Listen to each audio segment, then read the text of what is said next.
Welcome back to the Pedal and Pivot podcast, the place for science-backed chats on health, wellness, hobbies, lifestyle, and everything in between. I'm here to unpack trending topics and buzzwords, digging into their evidence-based roots, and offering practical tips you can actually use in your everyday life. Because let's be real, sometimes life is all sunshine and roses, and other times we have to pivot through the mess to bloom into our best selves. Let's get started. Hey, what is up, you guys? Welcome back to the podcast. I'm so happy to have you here today for season 2, episode 3, which discusses the importance of friendships.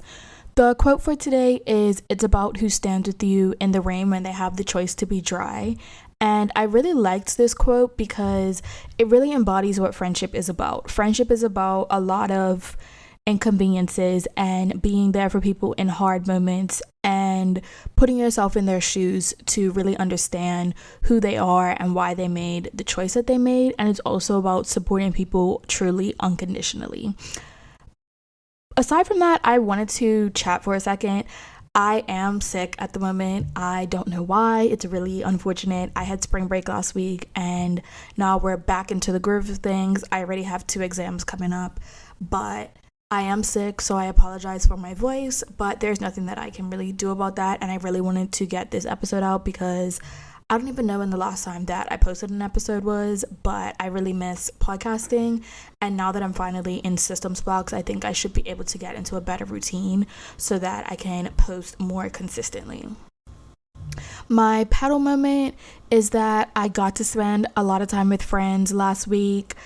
I went to New York with my mom and my grandma. That was really fun. I got to meet my brother's girlfriend and see some of my cousins up in New York. And then I went to Tampa to spend time with one of my best friends from home and one of my friends that I made during my master's.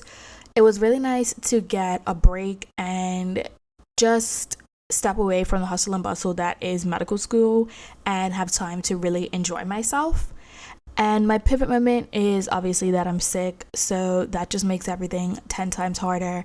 I'm still trying to reach my goals and be successful, but it is a little bit more difficult because I'm not feeling too well. The prompts from last time, the first one was, what are your current habits or routines? I would say that I have a pretty solid routine of reading before bed every night. I journal before bed most nights, I would say. When I do my morning routine, I have a set routine that I follow with yoga, journal, meditation, all of that. But I've been slacking on that this week specifically just because I've been really tired and I haven't been going to bed on time. I also have a relatively good workout routine when I do go to the gym. I'm actually going to the gym right after I record this episode. But I was slacking a little bit the past few weeks just because we were so busy with exams. The second prompt is, what is one habit that you want to change and what are the elements of the current habit loop? I want to drink more water. I think that the current habit loop would be that when I get thirsty, a lot of the time I want something a little bit sweeter. So I've started to do infused water. So I would just put strawberry. I got an actual pitcher that has the infuser thing in it, and I will put some type of fruit in there. I've done strawberries and mint. I really like that, and that helps it to have a little bit more flavor, but it's still just water, so it would help me to improve my hydration overall. And the last prompt was, what is one area where you can add a micro habit to your routine? I think that I could add a micro habit. Let me think. Maybe I could add a micro habit of every time that I take a break from studying, because I work in Pomodoros, which I think I've spoken about before. But every time that I take a break, I could do a small chore around the house, like empty the dishwasher, put away dishes, stuff like that. And I think that will help me to be more on top of my household chores without finding new time to make those things happen. So without further ado, let's get into the main part of this episode, which is talking about the importance of friendships. Let's get into the research because I always like to provide science-backed information where I can. In an article from the APA that talked about friendships and health, it shared that friendships are essential for overall well-being and longevity. They increase satisfaction in life and reduce the risk of depression. And there is an increased risk of premature death associated with isolation. Friendships are an important part of stress management. Some studies have even found similar brain activities among friends, so that shows that you're actually relating to each other. And it shows that interactions with acquaintances and strangers, even though they're not as deep as the connections with true friends, they still boost our mental health. Overall, I think that this article just shows that friendship doesn't just have social benefits, but it also has benefits for your physical and mental health. In an article titled The Friendship Recession by Harvard, they found that between 2014 and 2019, Americans reduced the amount of time spent with friends from 6.5 hours per week to 4 hours per week on average. The suburban sprawl, the elimination of third spaces, and the gig economy have made finding time to spend with friends more challenging. Society overall is also shifting to a culture where solitude is a default instead of a specific preference. More and more of the American identity and time has been shaped by work compared to other countries in the past year, which obviously means that we have less time to spend with friends. And it shows that people are spending more and more time at home and less time engaged in interactions or other activities. This article also talked about how online friendships are not interchangeable with in-person friendships. They can be beneficial, but they don't have the same benefits as in-person friendship. Overall, you can think that this study is a bit depressing, to be honest. And while I do understand that perspective, I also wanted to take the perspective of helping to unburden you in thinking that your lack of friendships and social interactions is your fault. This study shows that there are societal changes that are impacting our ability to get and maintain friends. It's showing that as a society, we're shifting from being more communal to being more individualistic, and that is actually having an impact on our health. So it's a system that's greater than us, but there are things that we can do to combat some of these changes. In an article from the BBC called Why Friendship Makes Us Healthier, they dive into some of the cellular changes that impact how friendship is actually influencing our health. They found that when you're lonely, white blood cells change to cause more inflammation and weaken the immune system. It also showed that having friends can help to improve your sleep and improve your wound healing. It also found that strained friendships are predictors of chronic disease. Through a lot of these studies, you can see that there are several dimensions of wellness that are overlapping to cause some of these changes. And I know I've mentioned it several times before, but I do plan on doing a Dimensions of Wellness episode sometime in the future. There's just so many ideas that I want to produce, and I haven't gotten around to that quite yet. These studies also remind us that friendship shouldn't always be low on your priority list. As we get older, we get more and more responsibilities like work, family, children, etc. But we need to remember that friendships are in fact still important. For older individuals, friendships can sometimes be more protective than marital or family relationships. So it shows that it's really that friendship relationship that's really important, not just relationships in general. Time spent with friends demonstrates a little bit of a U-curve on the lifespan. So you spend a lot of time with your friends when you're younger and when you're older, and then in more midlife, you spend less time with your friends. Just because if you think about it, that's the time when you typically have children. You might be taking care of older parents, you're working the most, things like that. Weak friendship ties are important for access to information, and strong friendship ties are essential for support. So this fact kind of exemplifies that it's important to have different types of friendships. You can have a lot of acquaintances because that means you have a wide network and you have access to more information. But then when you need that emotional support and you need someone to pick you up, those stronger ties are more important, which again shows that having a wide variety of friendships seems to be more protective for your health. Related to these last 2 points, I would say that it's important to manage your friendship expectations. You cannot expect every person that you meet to be your best friend. That's just not realistic. That's a huge emotional toll that most people can't put up with, but there is value in these different levels of friendship. In this next section, I wanted to share some statistics about loneliness, not to make us all more depressed, but instead to show that it's not just you and it's not a you problem. There are several people that are experiencing the same situation. A study by the APA found that 12% of adults in the US reported not having any close friends, which is up from 3% in 1990. And this decline was starting to happen even before the COVID pandemic. There are a lot of things that we can blame COVID for, and they may have exemplified these effects, but they're not the causal factor. In the Harvard article, they found that solo dining has increased by 29% in the past 2 years. And I don't think that solo dining is always a negative thing, but again, it shows our shift from a communal society to a more individualistic society. This article also found that nearly 40% of Americans report having a friendship that is only online, which is definitely something that wasn't seen in past generations. Some information from the WHO found that 1 in 6 people is affected by loneliness worldwide, and it is sadly linked to 100 deaths per hour. Youth and people in low or middle income countries are more highly impacted by loneliness.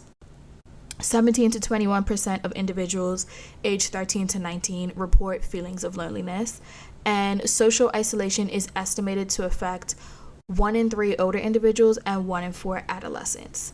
Marginal groups tend to face additional barriers to social connection, and teenagers who were lonely were 22% more likely to have lower grades or qualifications. When looking at these statistics overall, as someone who has a little bit of a public health mindset, it helps to show why certain factors may perpetuate over generations or over someone's lifetime. So for example, if you feel lonely when you're a teenager, you might have lower grades and qualifications, which leads to less job opportunities, which can then contribute to being of a more marginal status, which then can perpetuate that throughout your life. And those are just things that are interesting to me. And then policy wise, they could be interesting for how we implement things as a society, or even some of the recommendations that I make as a future physician. Reading these articles reminded me that it's really important to be a villager. These can be little things like carpooling on the way to an event that you and your friend are both going to, taking someone to the airport instead of them having to use an Uber, giving gratitude notes or gifts. For Valentine's Day, I gave notes or sent letters to a lot of my friends, and that's just a small way to show that I'm thinking about them and to continue that connection that we do have. In a couple weeks, my friend and I are both volunteering at the same health fair, so we're going to carpool together, and that's more quality time that we can get with each other. I also think that hosting is really important. I want to host more now that I live on my own and I have a spot that I really like and I've curated to be really homey. I hosted for the first time a couple weeks ago for Valentine's Day, and I really enjoyed that, and I'm looking forward to doing that again. Remember that you have different friends for different reasons. I was told recently that I have a lot of best friends, and I think it's because I move a lot, so I always need that one person that's my true emotional support. But also I have different friends for different things. I have some friends that are in medical school, some friends that are outside of medical school, friends from college, friends from home, friends from med school, all these different areas of life, and it just contributes to who I am overall, and it grows my network as well. I also think that being willing to try new things is a great way to make new friends, and also with friends that you already have, it's a great way to build new connections and find new common interests. I wanted to talk about some of the ways that I found helpful to make friends. The first is Bumble BFF. When I first moved to South Florida, I didn't know anyone here. All my classes were online, and I was completely alone. So I used Bumble BFF, and I've made some great friendships off of there. I have been in South Florida for almost 2 years now, and I still have some of those friends that I've made way back then. The second is Instagram. I am one of those people who will DM people that I find interesting, or I'll slide up on somebody's story. I'm not afraid to do any of that, and I've started a lot of friendships like that. Even small things like I was in an interview with someone the other day that's in my class, and I realized over time that we've been going to a lot of the same events and we have a lot in common. So I just DM'd her and told her that, and now we have plans to get coffee in a couple weeks. And I just think things like that are sometimes overlooked, and it's a great way to make new friendships. I also think that book clubs and group activities are amazing. I started a book club with my classmates just so that I could get to know some more of my classmates. And also, I love reading and I love talking about my books, so there's nothing more perfect. I have an unofficial audiobook club with one of my friends. We just both read the same audiobook and we talk about it. I do the same thing with TV shows. I'm watching Love is Blind right now, and I am like live texting my reaction to one of my friends. And that's just a way for us to keep up with each other every day. I mentioned saying compliments out loud to people, kind of, because I mentioned doing it over Instagram, but you can do it in person as well. If you're at a coffee shop and you see someone with a really cool purse, you can just let them know. And you never know, if you continue to see that person, that could be the start of a new friendship. And I also wanted to mention that being willing to be awkward is also one of the best ways to make friends. For example, sometimes it can be awkward to give a compliment to a random stranger or tell someone that they dropped something or anything like that.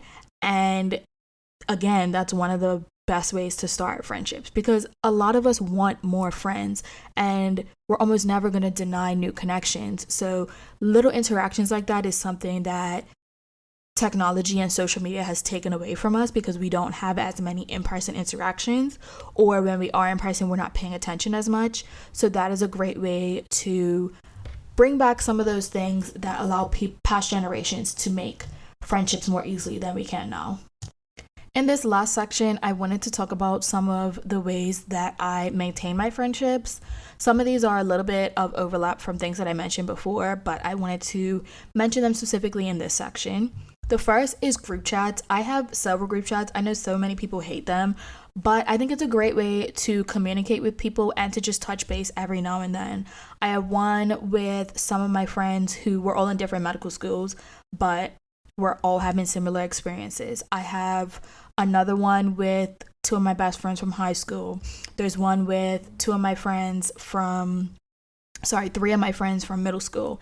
And in these group chats, a lot of the time we do monthly check-ins so that we can at least talk to each other once a month, because as we get older and life gets busier, this is just a great way to have that constant communication. Another one of my favorite ways to maintain my friendships is trips. As I mentioned, on my spring break, I got to see some of my friends. And this doesn't have to be an expensive girls' trip where we're going to Dominican Republic and having a great time. Sometimes you can just spend a long weekend with one of your friends. And even if you don't do anything super specific, that quality time is still a great way to give back to that friendship. I also think that co-working sessions are great. One of my friends from medical school and I do this a lot. We'll just go to the library. We'll both have our headphones on, but we're working together in person, and it allows us to just have that human interaction and those little things that I mentioned before, where you might see something funny and you can show them really quickly and all of that, and it just helps to build those human connections, which we are social creatures, so this is such an important part of maintaining a healthy life. I mentioned my book clubs with some of my friends, even the unofficial ones where it's just the two of us. I still think that's a great way to communicate with someone. TV shows, I also mentioned that. I am almost done with Love is Blind. I'm about to start watching The Secret Lives of Mormon Wives because that's going to come out soon. And one of my friends and I kind of watch that together and live text each other. So those are great ways for me to connect with my friends that don't require a lot of additional effort. It's something that I already enjoy. It's something that we have in common. And most of the time, people love to talk about things that they enjoy. So this is a great way to build those connections and maintain them over time, especially with TV shows, because most times they're a series, so they'll come back time and time again. So every time that they come back, it reminds you of that friend, and then you'll be able to pick up where you left off. I think that remembering important events is a great way to show someone that you really care about them. Outside of their birthday, everyone kind of knows to remember your friends' birthdays, but if your friend tells you that they have a big test coming up, even if you don't remember the exact date, remembering to check on them and say, oh, how did that go? How are you feeling about it? Etc. If they are applying for new jobs, asking them about that. That can show people that you're really caring about them and thinking about them outside of what's quote unquote expected. And lastly, I mentioned how I got some of my friends Galentine's cards and just expressed gratitude for our friendships. People love to be appreciated, and I think that expressing gratitude is underrated. We don't do thank you cards as much anymore, or physical notes and things like that. And I find that every time that I do a physical note to my friends, they love it and literally cherish it forever. That's everything that I have for the main part of this episode. But of course, I have our journal prompts for the episode. 1. How would your friends describe you? 2. Which friendship are you grateful for and why? And 3. How do you give back to your friends? That is everything that I have for this week's episode of the Paddle and Pivot podcast. I hope that you enjoyed it. Let me know your thoughts in the comments down below. And if you listen to this point in the episode, let me know what your favorite thing to do with friends is. Mine is to just yap and eat and watch TV or something like that. I just love quality time with my girls. Thank you so much for listening to this episode. The links to the studies that I referenced are in the comments down below. Don't forget to follow us on TikTok and Instagram at Paddle and Pivot Pod, and I will see you guys next time. Bye!